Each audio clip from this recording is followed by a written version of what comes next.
topic, because with real estate, those prices today, should you be planning to maybe one day help your kid buy a home? So according to a new CIBC economics report, parents have collectively given their kids more than $10 billion to help with down payments. That's over just the past year. Okay, so parents pay for a lot of things. Is this another thing that we need to be kind of financially planning for, because maybe real estate's that out of reach for our kids? I mean, I have already started thinking about that, because I think, as a lot of parents are thinking, is that if it's this unaffordable now, what's going to look like when our kids are older, which is a terrifying thought. Or maybe the whole thing is going to burst, as keeps being threatened. I don't know, when I was in my mid-20s, early 20s, Jason and I had just started dating, and I already wished I was in the real estate market. It was already starting to grow. And so I took the leap. I moved in with, I was thinking about a condo, and then I decided to move in with Jason and his dad. Oh, wow. In this tiny little home, and it had one bathroom. I just want you to do the math there. It was not always a comfortable situation, but we knew, I was my first job. I wasn't making a lot of money.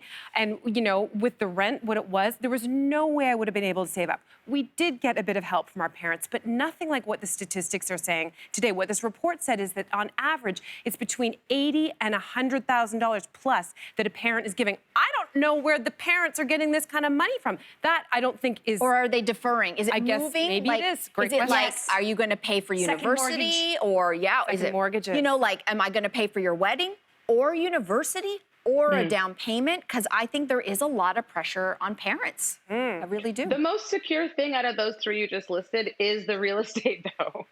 Forget the wedding.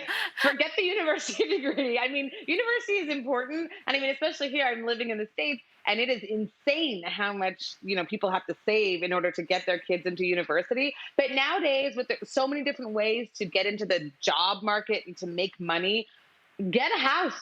Put all that money into real estate. It is the most sure bet, I think, in order to have long-term security. I mean, when I was, you know, I moved back to Winnipeg. I grew up in Winnipeg. I moved back in with my parents after I had done school and everything like that. And I opted to pay them money for rent because I didn't want to feel like irresponsible and not knowing how to budget for it. At the end of living with them for a year, they gave me that money back to put down as a down payment on a small condo. And I mean, in Winnipeg, my mortgage payment was $500 a month. It was literally nothing, but it shifted my perspective on, you know, creating wealth, on debt, on budgeting. And then now I can pass it along to my kids. And I mean, I'm lucky. Both my parents were, you know, my dad's an immigrant, my mom's from a small rural town, but they were able to save that money and then pass on that stuff. So it's like that generational learning and getting better and better. I don't know if I'm going to have $100,000 to give my kid for real estate, but I will have the knowledge I learned from my experience.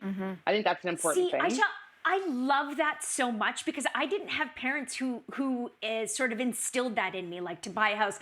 And I bet in the early 2000s, when I was serving and I had like the most amount of disposable cash I've ever had in my life, I bet if I were smart, I could have done something. I could have gotten in. But I'll tell you what I love about this story, or rather this survey that's come out, this study, is that it's transparency. And I think there should be more transparency for young people, particularly millennials, about how people get into the housing market. Because for so long, it's just been like, oh, maybe they got money from their parents. Now we know it's probably been like that for a long time. Generational wealth being passed down. And Refinery 21 has this incredible series where they interview a millennial who has got into the market either with a condo or a house, and they ask them point blank, how did you do it? And sometimes it's money from the parents. Sometimes it's like making huge sacrifices and living with your parents for 2 years and not going on trips because they're desperate to do that. And so I think laying it out like that is really inspiring in a sense. And more realistic. I think you're right. You know, speaking of the immigrant experience, I think it's probably a common experience, because I remember my dad and my mom, there was 3 lessons in our household. Work hard, get an education, own, don't rent.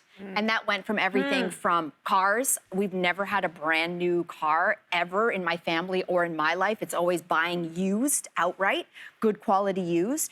And when I rented for a short period of time, there was nothing that pained my parents more.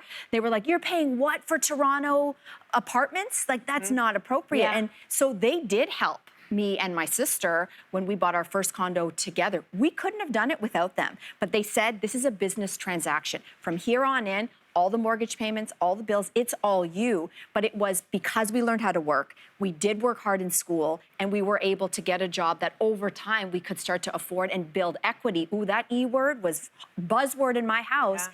And it was the less, because as an immigrant, that was the realization of their dream, is to own property in Canada. That was for them a sign that they made it, and they passed that lesson on to us. Sure. Thank goodness.